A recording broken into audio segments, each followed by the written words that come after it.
from his studios in New York, it's time for Wake Up Call with Dan Tortora, where sports meets life.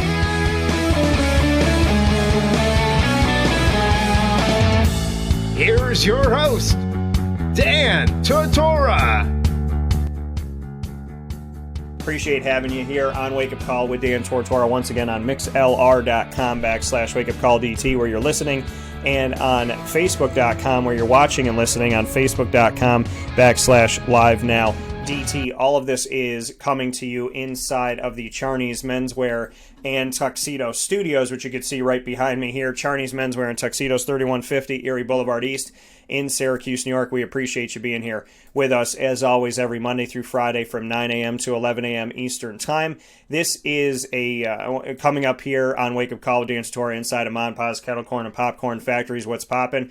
One of my favorite people is here with me right now. I told him that. I remember sitting in the car with him after we did an event, and I said to him, I was like, Adonis, you should already know this, but you're one of my, not only one of my favorite player on the team at the time for sure, but I was like, you're one of my favorite people. And we just always got along. I always rooted for him. And, he actually got to work with my company for a little bit. We got to do some stuff together. And I'm always honored to speak with him and to catch up with him and to make sure that him and his loved ones are doing well. And Adonis comes to us today with a very unique perspective on everything that's going on, because Adonis is obviously a member of the black community, but he is also in law enforcement as a deputy sheriff.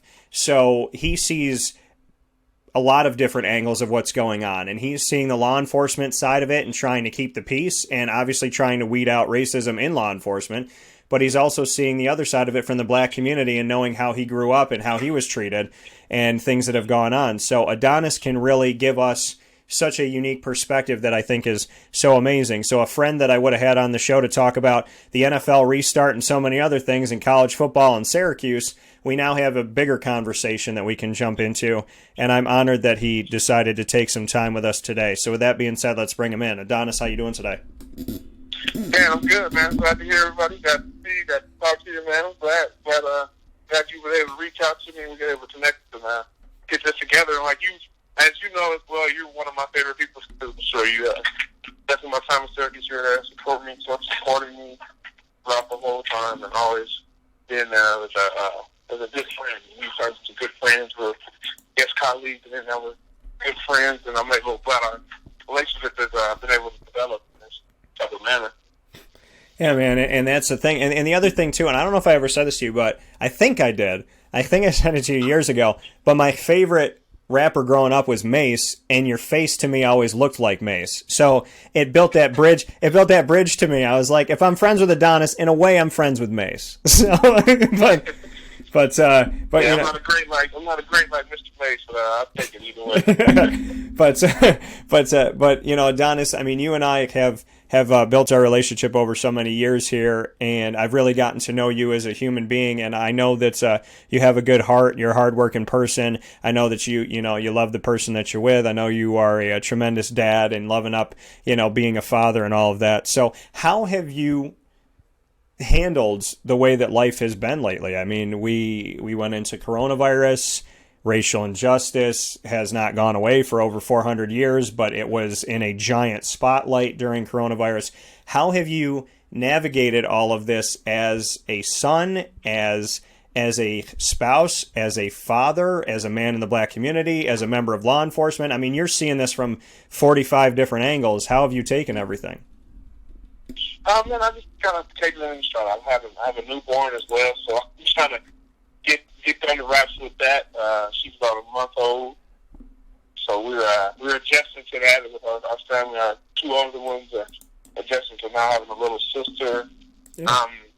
And in terms of everything else, coronavirus, going from there, and then having a homeschool at home with my son, and my daughter's only 3, so she wasn't.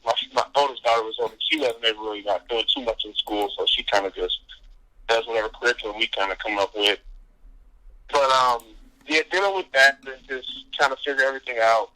My partner actually works for the CDC, so she kind of is very knowledgeable and very cautious in terms of how she manages everything and manages us and stuff like that. And being a law enforcement, having to things the precautions I have to take. Coming home and not even letting my uniform come in the house and throwing it right in the washer. Just different things like that has been different. And then on top of that, we have to deal with all the protests and things that are going on. There's definitely something different.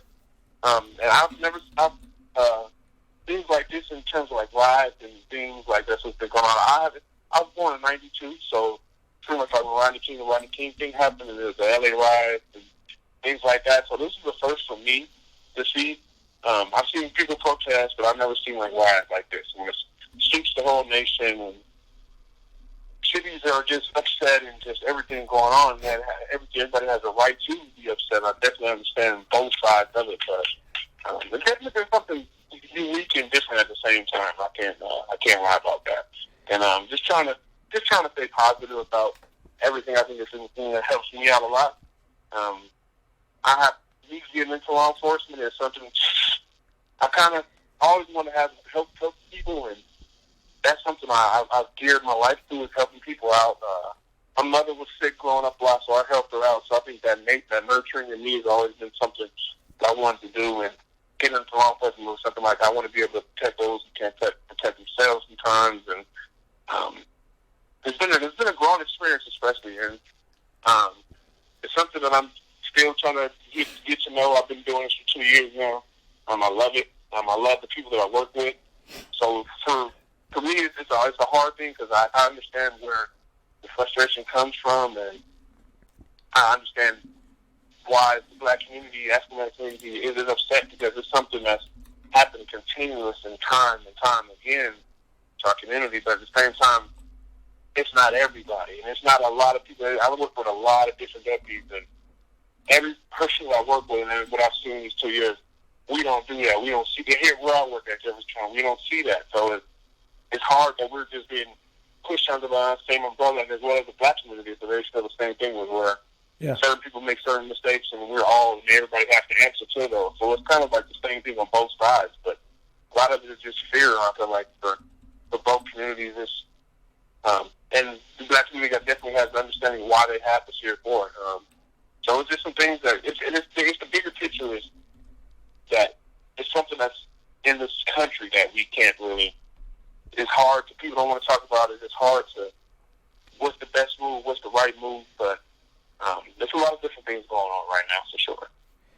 Yeah, speaking here with Adonis Ameen-Moore, Syracuse Orange Football Alum and a member of law enforcement as a deputy sheriff right now. Adonis, for you, like you said, you can understand you can understand everything that's going on. You can understand from the perspective of law enforcement. You can understand it from the black community. How do you balance between the two? And do you feel that people ask you to choose a side? Do you ever feel with family or friends or society that people are saying, are you a black man or are you law enforcement? I mean, do you feel that people almost put you on that line and say choose? Have you ever felt that way?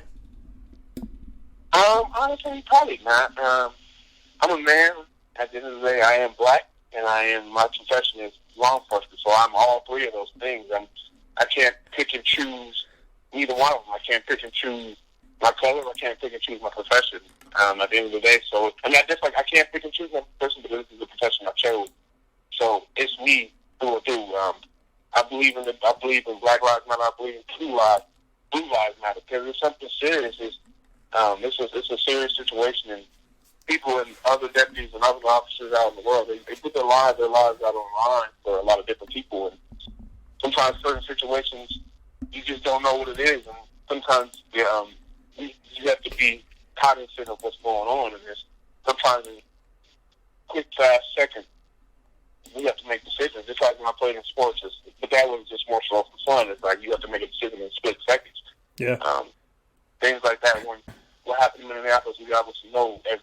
Everybody I talk to, everybody I work with, we all know, like, that is some stuff that is unacceptable at the end of the day. That should not happen. That's not in training. There's no way. I don't know what they do there, but I know more than I have a doubt that that's not something that's been trained, and that's for something that they should be doing.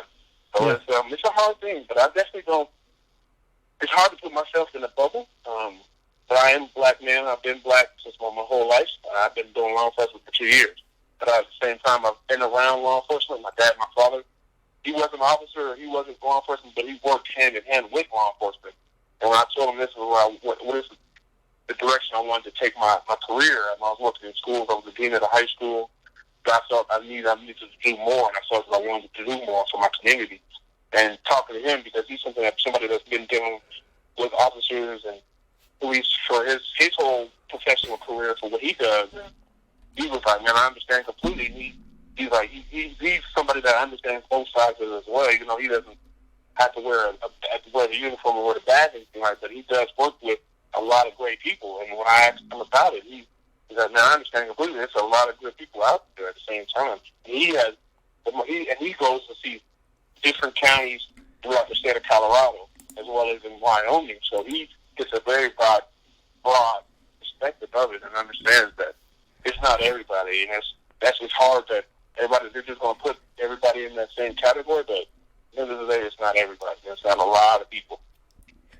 You know, we look at this, Adonis, and we look at, you know, like you said, Black Lives Matter, Blue Lives Matter. Some people want the world to take a side, you know, to say, okay, well, if Black Lives Matter, then Blue Lives don't. If Blue Lives do, then it means that you hate the black community.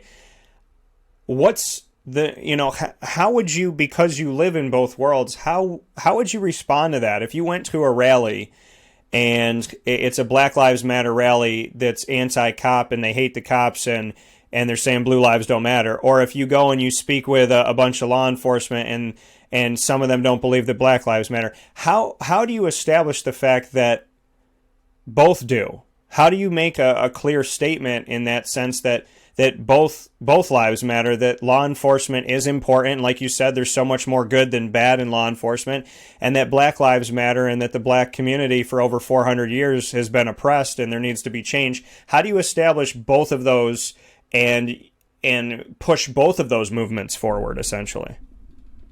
I mean, the thing about it is, it's something that I don't think needs is a pick or choose or one is bigger than the other, but I definitely think how African Americans, black people are treated in this country is something that's been going on for forever. What is the right answer and what's the best way to go about it? I don't have the answer to that. But at the same time, I definitely think that people should take more in consideration of police officers and the good police officers that are out there. There's a lot of black officers out there as well, and they're getting scrutinized too for saying, you know, what side they're getting that same thing.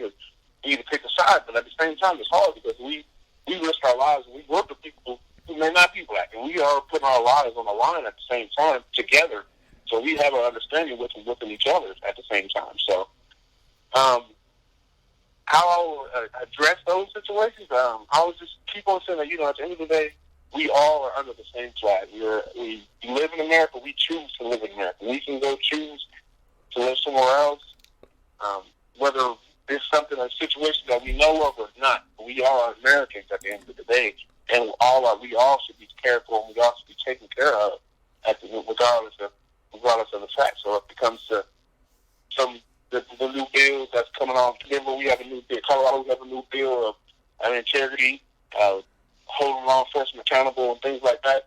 If that's some things that need to happen, that's some things that potentially should be happening and making happen. Things that we can move forward and building that bridge together instead of the gap that we have. At the same time, it's just going to take some understanding, and it's just going to take some real reality checks. I think the thing about the law enforcement is just we have the ability to take people's freedoms. We have the ability to take people's lives, which is a very, very serious thing, and it's something that we have to take in consideration every moment, all the time. We can take people's liberties and for living in this country. So it's the thing about us having integrity or accountability. I understand completely. At the same time, there's some things that do need to be recognized, and that's what people. I think that's what's going on right now. Is just people in the black community, especially, are just tired because it's almost like the same song, and you see a lot of different situations. People just getting in trouble, or people losing their lives, or things that they probably didn't do, or that's not really worth it. So, just in that type of answer to those two questions, I just have to stay in the black community. it is time. It's time for some change to happen. But at the same time, it's not all law enforcement. That's the whole thing about it. And law enforcement is just taking the big bite of it. This is a national thing that happens in a lot of different aspects of our life, and it's not just with law enforcement. Just the biggest thing with law enforcement is, like I said, is we have the ability to take a person's life at the end of the day, and that's something that needs to be taken serious, and it should be taken serious without a doubt. That coming from Adonis Ameen-Moore this morning on Wake Up Call with Dan Tortora inside of the Charney's Menswear and Tuxedo Studios, 3150 Erie Boulevard East in Syracuse, New York. Adonis, being a member of the black community, you have, I'm sure, had some type of disrespect that has come your way in your lifetime. And to go through that and to be typecast or to be mistreated because you're a black man, a black person in society, and then at the same time, like you said, you've been in law enforcement for a couple of years, so you're discriminated against, in a way, like you said, if somebody sees a bad cop or they see what happened to George Floyd, they think all cops are bad. You grew up with discrimination of some respect, and now it continues in a different part of your life. How do you handle it? I mean, we've talked about the mental part of the game, being mentally strong, that you can go and lift in the weight room and you can run and you can know every play in the playbook and you can be smart as a tack. But if you don't mentally believe in yourself and if your mind works against you instead of for you, you're never going to be successful. In the game of life, you have to have a strong mentality, not just in football or in any sport. So how do you have a strong mentality, and how do you sleep at night saying, okay, I've been discriminated for being a black man, and now I may be discriminated against for being a cop? How do you navigate through all that? Yeah, I mean, getting into law enforcement, there was no secret about the black community and how we feel about, or how a lot of people feel about law enforcement. So I knew from there on I could be looked at as different and things like that. So, but for me, if people complain about how law enforcement treats the black community, that was my biggest thing. That's the thing. I want to be a part of the change and helping people understand and things like that. So that's, for me, that's how I'm able to sleep at night. I have a great family behind me that supports me. I have family members that in law enforcement who I can lean on. I have a family member who's a deputy sheriff in Denver for 20 plus years, and she's somebody I can lean on, so she understands exactly some of the things I go through. And she's retired now, but I have family around me that I can lean on and ask and things like that. But at the same time, I have a moral code that I go by, and I treat everybody, whether it is, no matter who they are, with respect, dignity, regardless of whatever kind of situation they are. I try to keep that level head, and just because I think being black and being in America, it definitely helps you to be less judgmental. I feel like I try to be not to judge either side, because I understand how some people feel that everybody's not. Every white person isn't racist. Every white cop isn't racist. So I understand that, and I think that's what helps me be able to sleep at night. Is I have a strong family behind me, and I know how I carry myself when I'm in uniform, when I'm out, because I treat everybody with respect. At the end of the day, even if I don't get it back, that's just how I am, and that's how I know. That's how my parents raised me, and that's just how I'm raising my son now. Is that's how you get. That's how you don't end up in certain situations. I've had bad situations where I have had police officers somewhat, being not so. I don't want to not be that language, but probably not being the nicest. But me keeping a level head and just going from there and just moving to whatever they had feelings about and moving from that situation. And I'm still here able to breathe, and I have had a ton, more than double of the good situations. This was prior to me being a cop, but being around the police officers or interacting with police officers. So I have the negative for me. The negative definitely, the positive definitely outweighs the negative. So I understand that there is definitely some bad people out there, but there's bad people in every profession. There's bad people in everything. Yeah. And right now, that's just what's being magnified as the bad in our situation in this profession. But at the same time, there's, like I said, there's bad in everything. Yeah, and speaking here with Adonis Ameen-Moore, once again, in law enforcement, as well as someone who's a member of the black community, so seeing different angles to what's going on in today's world. And Adonis, I would expect nothing less, because is one of the things that drew me to you, not just as interviewing you and whatnot, but as a human being, is that you have a good heart. And, and that goes a long way. Did you feel for you growing up, and like you said, you had good experiences with cops, and you had some experiences that you thought maybe were not fair when you were growing up and whatnot. A portion of you wanting to be in law enforcement, was it to protect the black community? Was it to, protect and serve everybody, but did you feel like almost like, hey, if I'm a cop, then I know that my heart's not black or white or blue or brown or whatever. My heart is my heart. It was given to me by God. Like, if I'm a cop, I know that everybody's going to be treated equally. Did you have a sense for that? Like, if I get to be in law enforcement, then at least I know that there's going to be one person out there that's going to take care of everybody. Did you feel maybe some of that on your shoulders? Like, if I take this job, then I can have a direct effect on making the world a better place. Yeah, I think I do. I think a lot of good cops out there have that same exact feeling. I think that's the whole reason why you get ready and get dressed every day to go to work, is because you have that feeling like, hey, I'm going to be the difference maker to help people at the same time abide by the law. So, yeah, I think that definitely plays a role in it. Is niggas saying, hey, I'm somebody that can be fair and understanding and make sure that everybody goes home that day. At the end of the day, at the end of the day, it's hopefully the world of what's going on, that to my best ability, and keep myself safe. Yeah, and for you, I mean, like you said, you have 3 kids now. You have your spouse. I mean, you have a family to take care of. When you look at this world and you look at not just racial injustice and police brutality, as well as violence toward police officers and everything that's going on, and the protests and coronavirus and this invisible, virus that could happen to anybody at any time. As a father and as a spouse, what goes through your head? Because I mean, you as a deputy sheriff, you put your life on the line every single day. But now in the world we live in today with coronavirus, there's more to that. So you're putting your life on the line as, a black man in society. If you went into the wrong neighborhood, there's that storyline. There's a storyline of being in law enforcement. There's a storyline of the fact that you could just wake up and anybody can get hit by a bus. But on top of all of that, there's coronavirus. On top of all of that, there's protests, there's riots, there's all these things going on. How have you handled this, knowing that you obviously want to stay safe yourself, but I'm sure you want to protect your lady, and now you have 3 children to protect. So how are you seeing the world right now from that perspective? Honestly, I'm staying at home. I'm with you, brother. Outside of going to work and doing the doctor's visits and getting a haircut and stuff like that, I am just staying at home and staying away from and visiting my family and stuff like that. So right now, that's the game plan is to stay home, and that's the safest place for me is to be at home. But in reality, when everything starts getting back to place, it's hard to live your life that way. At the end of the day, I love life. I'm a person of life, so I love being around people.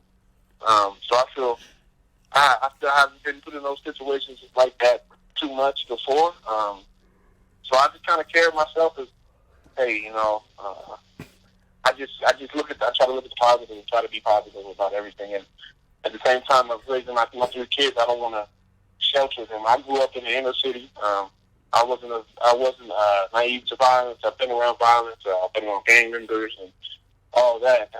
And I lived in Denver, Colorado. So you're living here in Denver, Colorado, I feel like you're a lot more privileged. We don't have as much.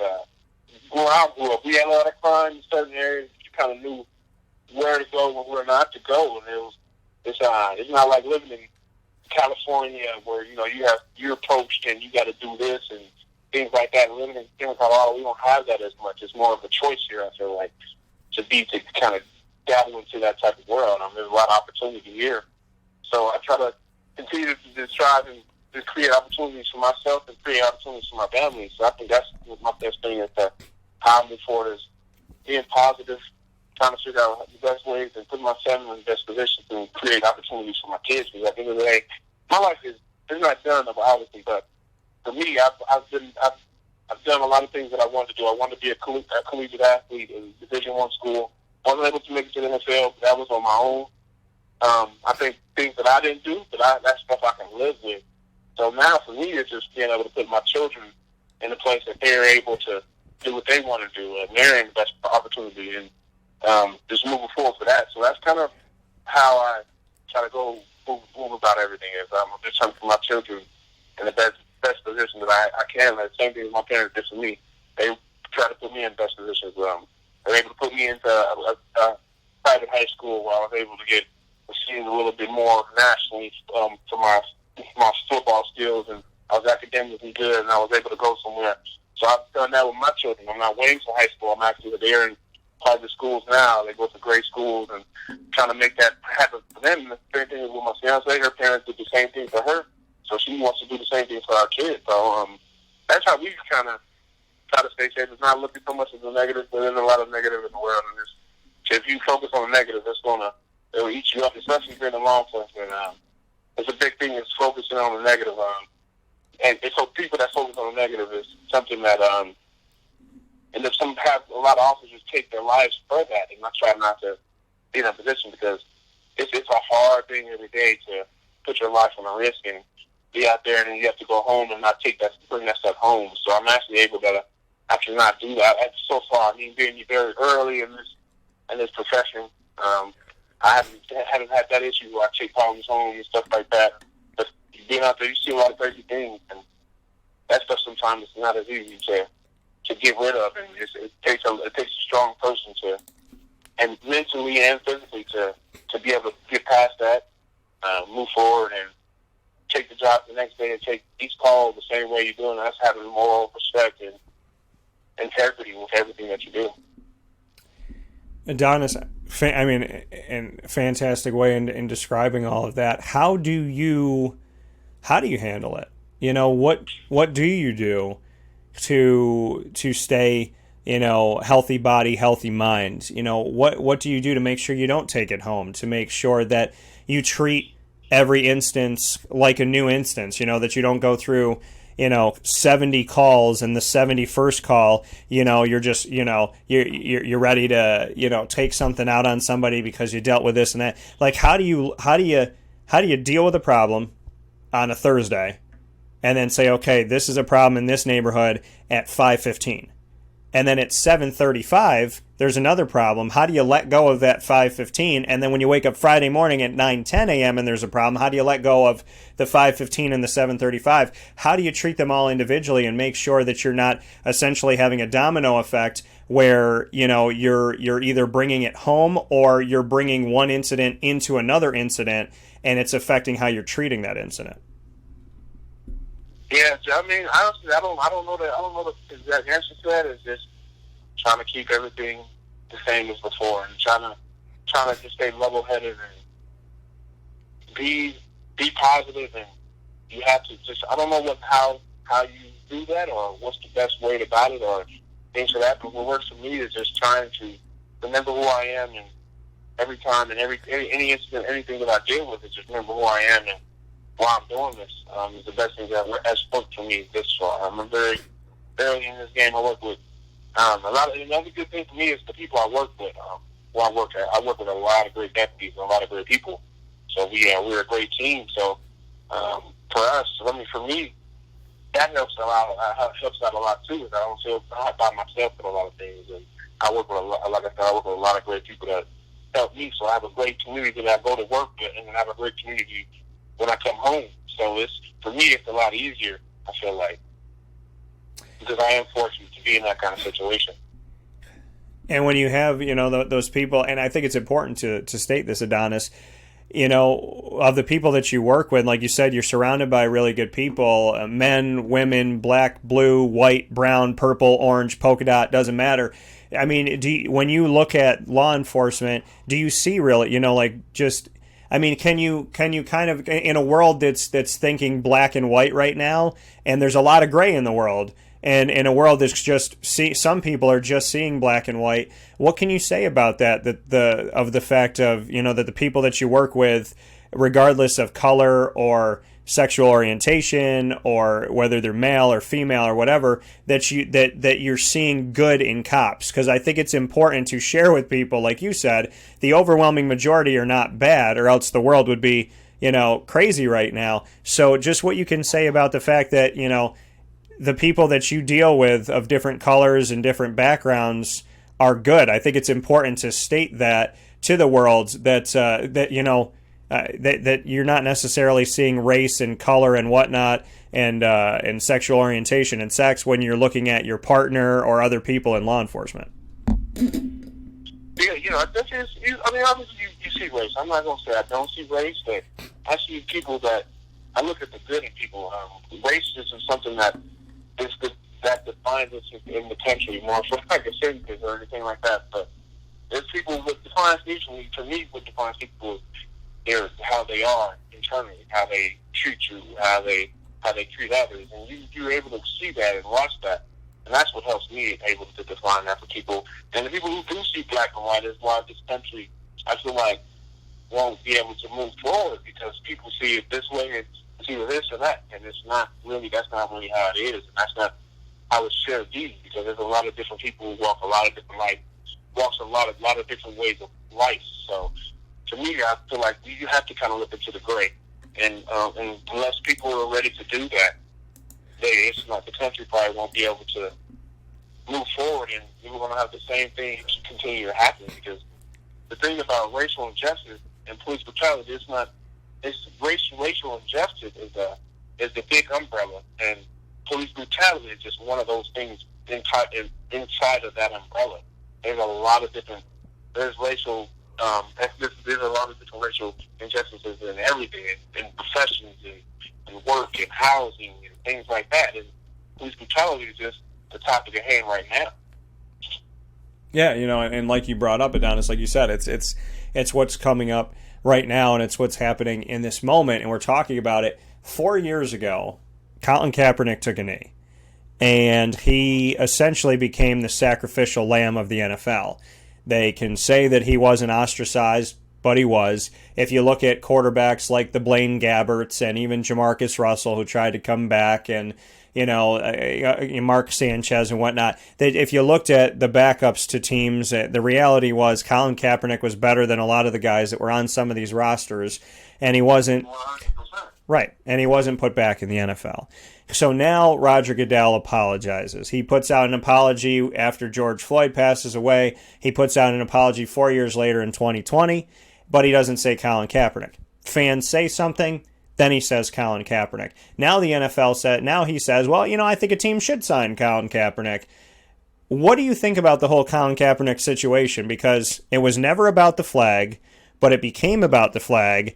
And then it became, are you for black lives? Are you for the country? Are you for the military or black people? Which makes no sense. And it became this giant cluster. But now 4 years later, we're hearing this, Colin Kaepernick's an upstanding citizen, which I don't believe from the NFL, nor do I believe it from Roger Goodell, because if he was, it wouldn't have to take 8 minutes and 46 seconds of a man losing his life to make a statement like that. So how do you view Colin Kaepernick, and how do you view the fact that the NFL is now promoting taking a knee at some point where they ostracized a man for doing it 4 years ago? Yeah, and that takes the whole, like I said, the racial injustice. That's a whole different spectrum of racial injustice. Because he spoke out. He didn't really speak. He just did an action, and everybody took it to a whole different degree in this. All these disgracing the flag and doing all this, and he wasn't trying to disgrace the country. He lives here. He doesn't. I don't think he wants to live anywhere else. He would potentially try to do that. That was just the best way he can do it to put his voice out there, and that was a silent, peaceful protest. And people, that's where the black community kind of gets upset and get tired when we have these riots now, because people constantly protest and people peacefully protest and they do this, and there's no actions that happen, and there's no accountability that happens.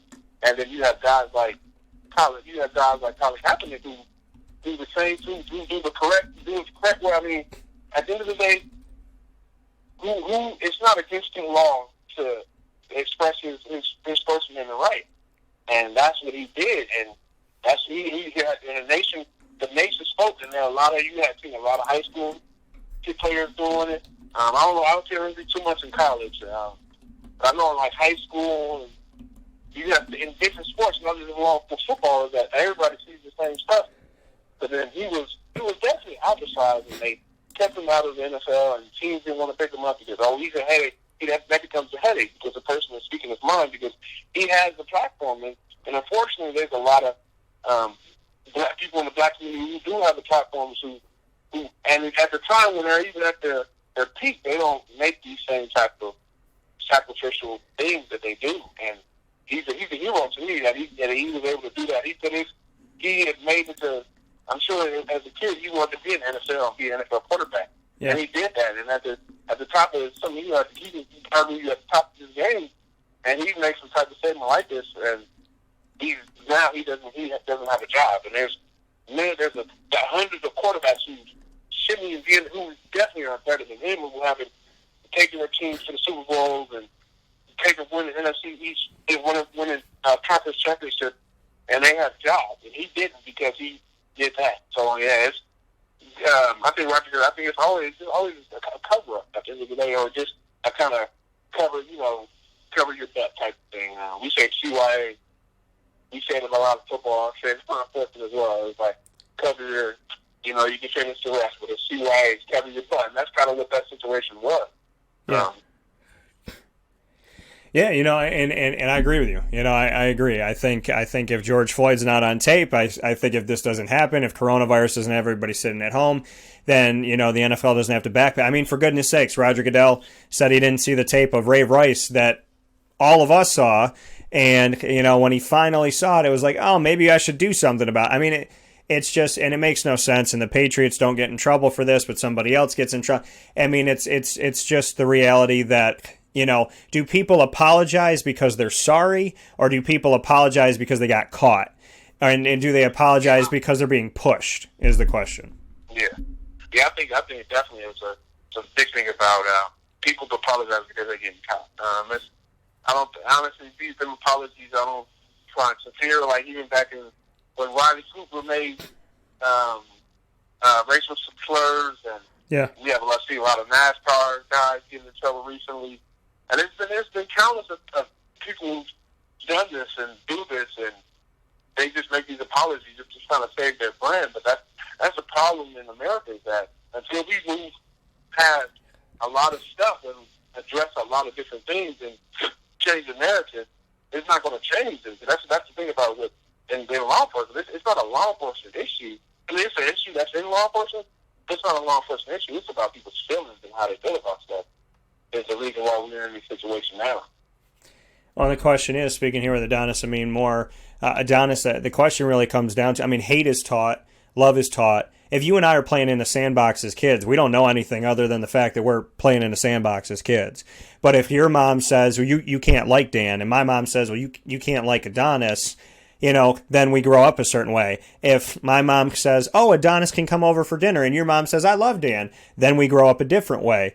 So if hate is taught and love is taught, how do we, when you talk about changing the narrative, how do we take hate in people's hearts and turn it into love? Is it possible to change a zebra's stripes, so to speak? If somebody has taught hate in their family for generations upon generation against black people, then how do we change that? Can you change that family, or do you just move on to the next family? Like, how do we change the narrative that has been going on for such a long time of families that have dedicated themselves to saying, we don't talk to those people, we don't talk to the gays, we don't talk to the Jews, we don't talk to the black people, we don't talk to Hispanics?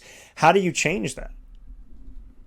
Yeah, I think the biggest part is recognizing that there is an issue.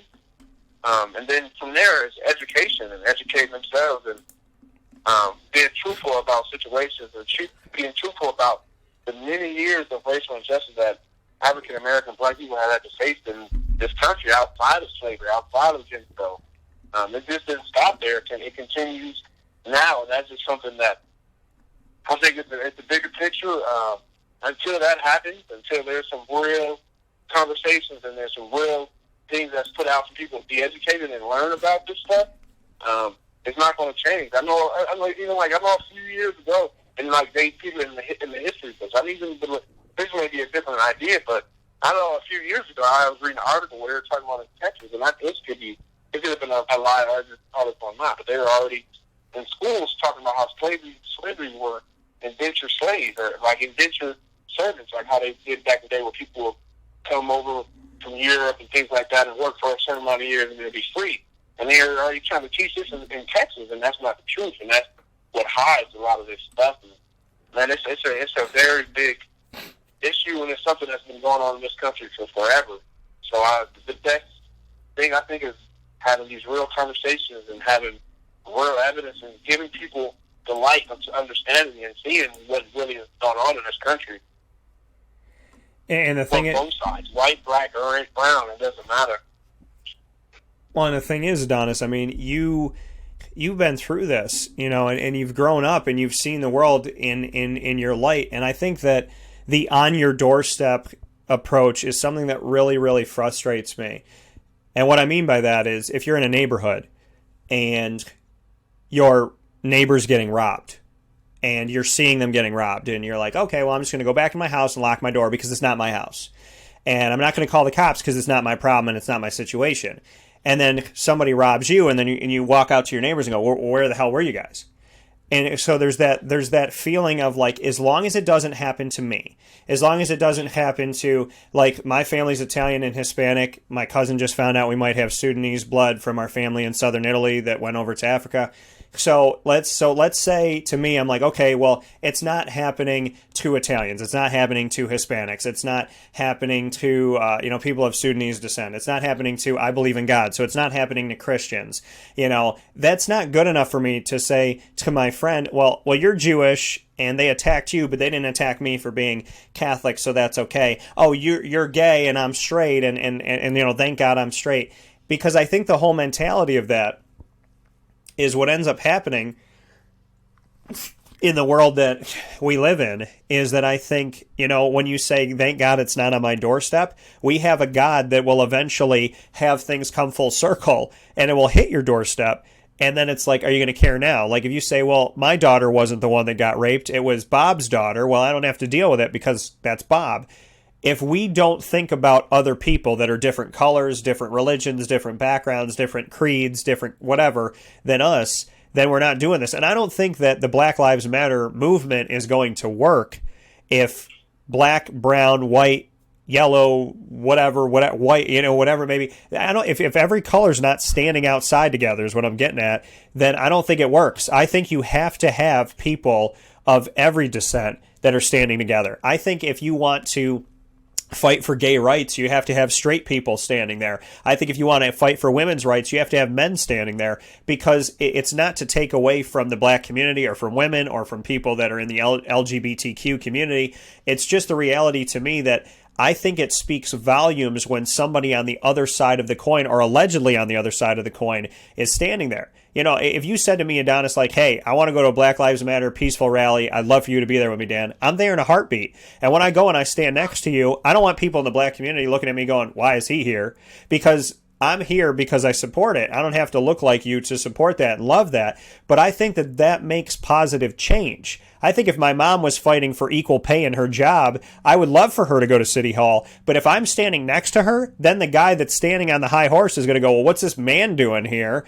And then maybe he takes it a little more seriously. I just believe if we're going to change the world, we have to change it together as all colors, all creeds, all backgrounds. Because if just the black community says we've had enough of this, you've had enough of this for over 400 years. I think everybody has to stand with the black community and say, this is enough. We have to change this. I think that everybody has to stand with the cops and say, we need to do a better job at screening people that are applying to be in the police academy.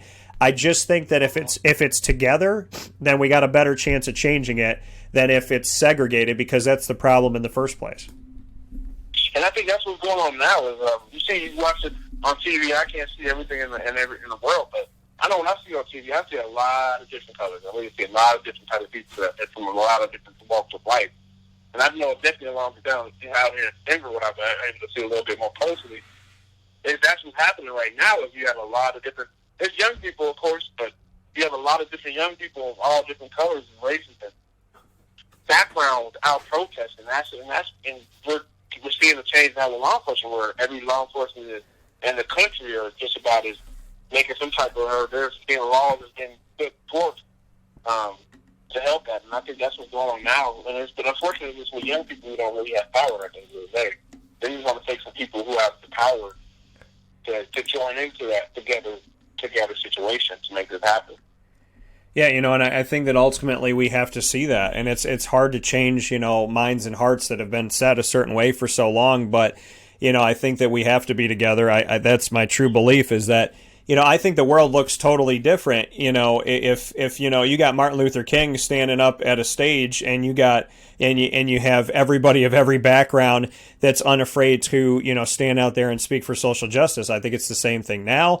I think if you want change to happen, then you have to show the world together. And what I've said on the show a bunch of times is, if you think about the rainbow, Adonis, you need every single color in the rainbow to work together in order to create that one beam of light that can pass through a prism. If you lose any of the colors of the rainbow, you cannot create that perfect light. You can't create what we see every day without every single color working together. So if that's the case scientifically of the reality of that, then, if we don't work together of every color and every background, then how do we expect to ever shine a light in this world, essentially? Yeah, for sure. And that's the biggest thing. We have to come together and figure this thing out without a doubt.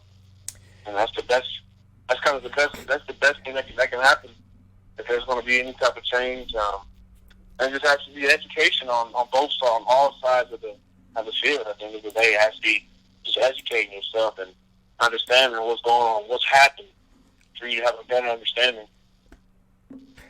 That coming from Adonis Ameen-Moore in law enforcement, as well as a Syracuse Orange Football Alum. Adonis, I appreciate your time. I love talking with you. There's so many great things. I want to let you know that my mom is, a big supporter of what I do. I know you come from a good family, and I got that love too, and she wanted to send it to you. She really liked this man, is what she said. And I knew, the day that I met you, that if you ever, for me, it was like, good people are good people. And I know all I got to do is say, hey, Mom, I got this friend. And she's like, when are they coming over for dinner? So when you come up here back to New York at some point from Colorado and you want a good home-cooked meal, Mama's Table, Mama Tortora, she's ready.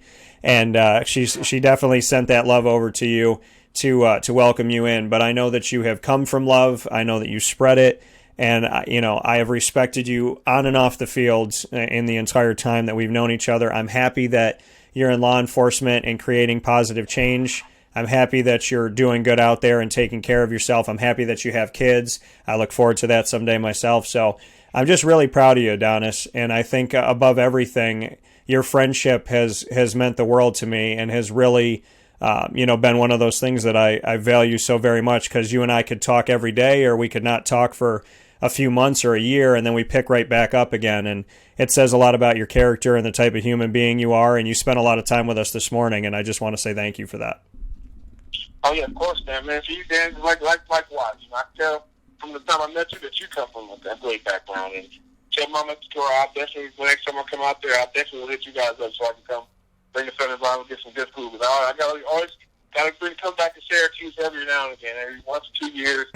Got to see my homeboy Trayvon Burton, the Syracuse native who still lives out there, and check on the school. And so it definitely would be a trip that's going to be coming up. And that's where my oldest son is born, so I always like to take him to know where he's born. He has pride in saying that he's from Syracuse. I'm from Syracuse. He has pride in that. So I definitely will be back, and I definitely will let you know. And like I said before, that like you, I appreciate who you are. I'm proud of you as well. I've seen you build your business and the type of businessman you are and how hard you work. And I know you're going to have to continue to have great success because you're a great guy, man. You take care of people and you have a lot of love. And that's what I saw from you from the get-go. And I appreciate you as well. I appreciate your friendship too, without a doubt, man. And that's the thing that helps build bridges. Yeah, obviously I'm black. Obviously you're white. You know what I mean? And it's no love lost. It's an understanding on both sides, and that's what a lot of people are going to have to be able to do, and be able to open and listen, have their ears open and be able to listen, and not more so think about what their response is. And that's how I feel with you. I feel like I definitely talk to you like I talk to anybody else. You know what I mean? And I appreciate you as well, Dan. I mean, you're a great man at the end of the day. You know that you are, for sure.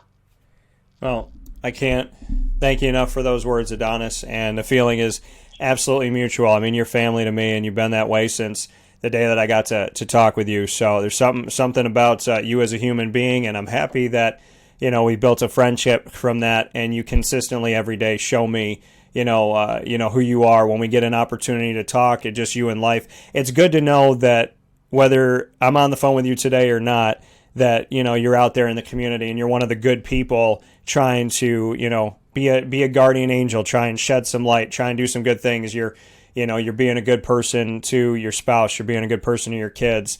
Like, you're being a good friend. That goes such a long way, and the world only changes for the better when we have enough Adonises out there to create such an opportunity. So, just know that every day when you're working and doing your thing, if you have a tough moment, a tough day, you're exhausted, kids are driving you nuts, just know you got a friend in me that is always thanking God for you and very happy that we got to cross paths. Yeah, me too, Dan, man. I appreciate you. And likewise for you, man, for sure. Likewise for you. You can always reach out to me, and I'll get back to you. Definitely have to deal with the kids who grew up on the drive me nuts before anything else, for sure. That coming from Adonis Ameen-Moore. Well, Adonis, have a great day. Please be safe as always, and take care of yourself. My best to you and the family, and I look forward to talking with you soon. Okay. No doubt. You too, Dan. Take care, man. All right. Take care. Have a good day.